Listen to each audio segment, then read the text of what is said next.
The plane ride in 2017 was out of this world because that's when I gave my soul to the princess she thinks and Bob was into UFO technology, and I told them the exact time of first contact. And of the false flag alien invasion. Your move, America. My son turned 10 just the other day. He said, thanks for the ball, Dad, come on, let's play. Can you teach me to throw? I said, not today, I got a lot to do. He said, that's okay, and he walked away, but his smile never dimmed and said, I'm gonna be like him. Yeah, you know I'm gonna be like him. And the cat's in the cradle and the silver spoon, the little boy blue and the man on the moon. When you're coming home, Dad, I don't know when, but we'll get together then. You know we'll have a good time then. Spoke several times before about ideological subversion. That is a phrase that I'm afraid some Americans don't fully understand. When the Soviets used the phrase ideological subversion, what do they mean by it? Ideological subversion is the slow process which we call either ideological subversion or active measures, активные мероприятия in the language of the KGB, or psychological warfare. What it basically means is to change the perception of reality of every American to such an extent that despite of the abundance of information, no one is able to come to sensible conclusions in the interests of defending themselves, their families, their community, and their country.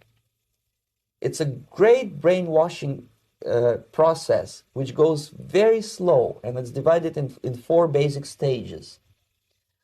The first one being demoralization. It takes from 15 to 20 years to demoralize a nation. Why that many years? Because this is the minimum number of years which requires to educate one generation of students in the country of your enemy, exposed to the ideology of the enemy. In other words, Marxism-Leninism ideology is being pumped into the soft heads of at least 3 generations of American students without being challenged or counterbalanced by the basic values of Americanism, American patriotism. The demoralization process in the United States is basically completed already. For the last 25 years, actually it's overfulfilled, because demoralization now reaches such areas where previously not even Comrade Andropov and all his experts would even dream of such a tremendous success. Most of it is done by Americans to Americans, thanks to lack of moral standards. As I mentioned before, exposure to true information does not matter anymore. A person who was demoralized is unable to assess true information. The facts tell nothing to him. Even if I shower him with information, with authentic proof, with documents, with pictures, even if I take him by force to the Soviet Union and show him concentration camp, he will refuse to believe it until he is going to receive a kick in his fat bottom. When a military boot crashes his balls, then he will understand, but not before that. That's the tragic of the situation of demoralization. The next stage is destabilization. This time, subverter does not care about your ideas and the patterns of your consumption. Whether you eat junk food and get fat and flabby, doesn't matter anymore. This time, and it takes only from 2 to 5 years to destabilize a nation, what matters is essentials: economy, foreign relations, defense systems.